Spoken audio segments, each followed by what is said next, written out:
Hey folks, this is Tony Aguilar, and I'm going to shoot a short video here to show you how I seal my figures. I have been asked by many people what method I use, and I've described it to them, and people have either not been able to replicate the results or they're running into other issues. So I basically use 3 different products, and I will show you kind of step by step what I'm doing here.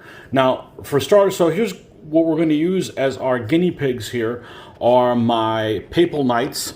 These are in 15mm scale, and I mount them on these temporary stands that they'll get popped off afterwards. So I'll show you what I go through the process, and I've never had an issue with it. Let's hope we don't have it here. And these figures are painted, and they're not sealed at all. So this is just the paint is right on them, and we'll want to seal them so that the paint doesn't come off the edges and stuff like that as they get handled. So anyhow, catch you guys on the next area that we're going to, and we'll take this outside and we'll talk more about it there. Okay, now that we're out in the garage, you can see today is a pretty moist day. It's kind of wet out here, and there's still water on the car and so forth. So we're going to see that humidity isn't an issue. Now, I keep all of these spray cans out here. The first spray can we're going to be using is, well, you can't tell what it is because it ripped off here, but it's Model Master Auto Lacquer. This is available at Hobby Lobby, for instance, and this is just clear gloss. And that's the first thing we're gonna do. So I just arrange them on a clipboard here, where we've got them separate from each other a little bit, and we're gonna go now. This is pretty light right now. I mean, there's not a whole lot in here, so hopefully we have enough to do this, because I do have to go to the store and pick some more up. So we're just gonna go easy on them, just like that. Do the ones in the back. Turn them around. Do this side. Come over here, come this side, and then come over here, and then do the backs. And that's all really I'm interested in, is just give them kind of a light thing. I guess I was probably, I don't know, under a foot away from them, and that's all we do right now. Now, I don't know how long this is supposed to dry, but I'll tell you right now, I do not wait as long as it suggests that I wait. If this had a suggestion, it would probably be like 24 hours or something. So we're probably going to be back here in about an hour to do the next one. So we'll see you right back here in a moment. Okay, we're back. It has been about 30 minutes. Okay, as you can see, it's still moist out here. And you know, the next thing we're going to be doing is spraying flat clear. Okay, also by Model Master. This is a different container than it used to be. They seem to discontinue certain brands and add other ones in. We're going to shake this one up. This one's actually new, so we're going to give it a good shake. And these figures are dry to the touch. It's been 30 minutes or so. They're not sticky or anything. So if they were, I probably would not do this step at this point. Do a little bit of a test. Yep. And then we're just going to go flat. Just gentle like that over it.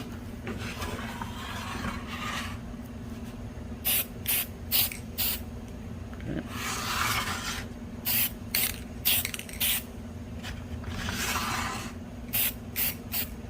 Okay. That's it. And we're going to let this dry probably a little bit longer than normal. Well, probably about an hour, at least an hour or two. And then we'll come back to you. We'll show you guys. We're going to bring this inside, and we'll do the final step in there that involves a brush-on product. Now, one thing I am going to mention that some people have the cloudy issue is I keep all of my cans that I spray in the garage, and I spray in the garage. So they're always at the temperature, the can's always at the temperature that the mist is going to come out in. I'm not sure if that's an issue. For some of you that maybe you take your cans inside and then you bring them out here, and maybe when the material that's in a cold can hits the warm air, it might change or something. But I always keep mine out here. I didn't do it on purpose. It's just that's where I spray. So why bring them inside? So anyhow, let's go back inside and we'll take a look at what these figures look like. Okay, folks, so it's been about an hour and a half that we have sealed these figures, first with the gloss coat and then with the flat coat, both spray. And now we go off to the third part of it, which is to add this Tester's dull coat top coat. It is a lacquer. It is relatively thick, and we're going to mix it up well, and just apply it by brush. Now, I didn't used to do this until maybe 3 years ago, and I got this idea off somebody else that used a similar product that was not available here in the States. So I found a similar product that was available in the States and decided to do it with that. And what it does is it makes the figures extra flat. It gives them another extra protection on there. And I've been really happy with the results. Now, a couple of pointers. This stuff is really thick, okay? And I'm going to apply it really thick. And the critical part about this is you want to make sure when you brush this on, you don't go back over it, because it becomes tacky very fast. And as soon as it starts getting tacky, it's going to pull the paint off of the figure. And I know this because it's happened to me. Now, it doesn't do it like all at once, but it does start peeling that figure off. Okay. And the funny thing is this is going to look like really gloss when I put it on, but this really gives it that extra protection. Okay. And let's just move these guys out of the way just for good measure. Let's put this on the right-hand side. And you're going to notice I'm going to put this on really thick, but we can't go over. Is this the brush that we want to use? Gotta be careful because there's these brushes. I try not to use them for anything else. Yeah, this is maybe it's this one. No, it's this one. This is a brush I use only for this dull coat. So we're going to dip it in here. And I put this on really thick as opposed to the sprays, which are not really thick. Okay, we're just going to go on one end, and we're just going to cover this.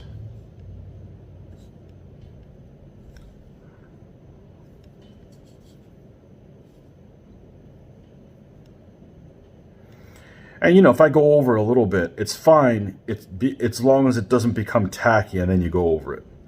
Because then you might as well just forget about it.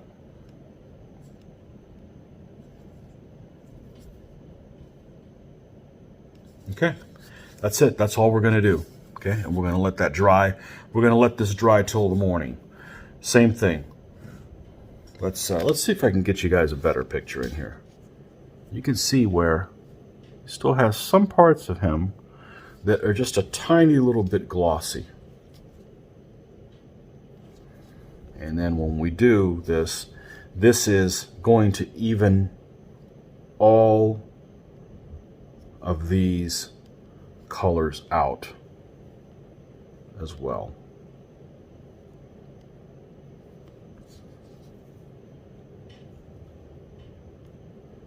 But as you can see, I'm putting this on really thick.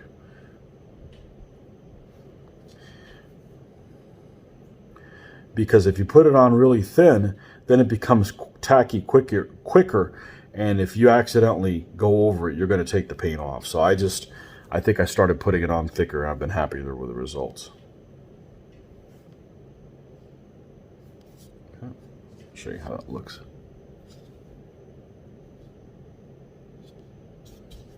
Okay, 2 down.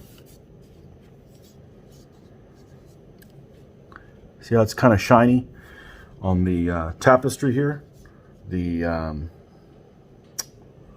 barding, and as soon as you put that on it, it makes the colors come out. If I could find the focal point here.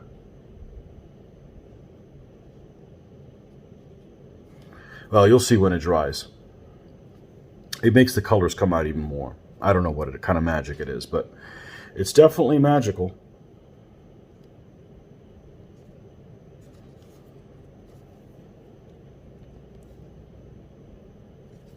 So even if you are, with spraying, it's kind of an imperfect system. But even with doing something like that, say you don't get good coverage, you're going to get it when you put this stuff down.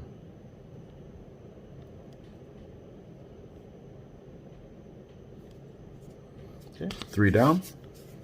Next. This is kind of dull looking, but as soon as you put this on here, it's going to tie it all in. And I've only started doing this in the last 3 years or so. I was seeing that I was still having figures that were a little glossy in places. And you don't want to spray them because you end up just continually making it thicker and not really doing it any good. This stuff's on pretty thick, but it just evaporates completely. And it really doesn't add any thickness to it. I certainly haven't noticed it.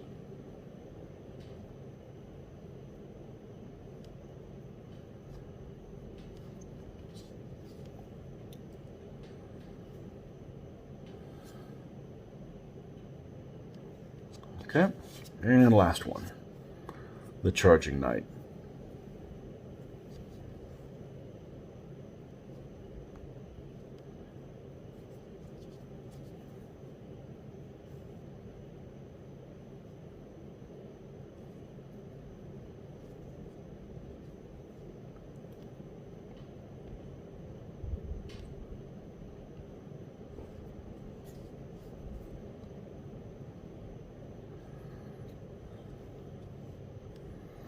And the nice thing is, if, let's say you do this and you notice that there's still some spots that look kind of glossy, you know, after this one dries overnight, you can always go back over this and add some more thickness to it. It doesn't make the stuff underneath reactivate. I mean, I guess it could, but anyhow, these guys are just drying here. You do not want to touch them right now. And of course, this is not a water-based product. This is an enamel-based product. So we're going to need to use our enamel thinner, or we will destroy a brush every time we use it. Okay. That's it. So that's the third step. It is tester's top coat. I'm sure you could probably use an acrylic one as well. I just like that this one is extra flat. So. All right, let's see what these guys look in the morning when we'll be back. Okay, folks, well, it's the next morning now, and I wanted to show you guys how these turned out. Now, one thing about this dull coat is it does continue for probably a day to get a little bit flat. So there may be some spots here that doesn't look completely flat. And it's usually in the area between, or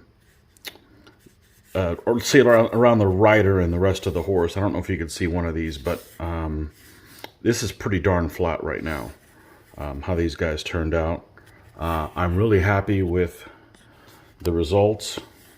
And let's see if we can get the light here where it can show these guys off. And they are pretty darn flat. And of course, let's go to the other side. This is the method I use to do this. And you know, if you're happy with the method you're using, continue using that. I'm just wanted to kind of do a video here. Lots of people have asked me, they've struggled with the humidity or other issues. I'm not sure what's causing the problems that they're having. Maybe it's old product, maybe product that's been on the shelves for a while. Maybe they're spraying it too thick. I have a feeling that it may be many of those things together, but the only thing I use thick is this last final stage. I don't want the thickness to be in the spray because it's hard to control that, and you end up getting way too much in certain areas and not enough in somewhere else. So the reality with the spray is if I was spraying it in a color, Like if I was doing white spray paint over it, there would be lots of spots I would miss. But invariably, those are spots that are not going to be able to be handled because your finger can't get into those crevices and wear out and get to the paint. So this final sealing here helps ensure that everything is completely done there. And again, this is dull coat, top coat, or something like that. Anyhow, this is what I do, and you know, check it out. Maybe it'll be food for thought. And don't forget to like and subscribe, and check out my other content. Until next time, see ya.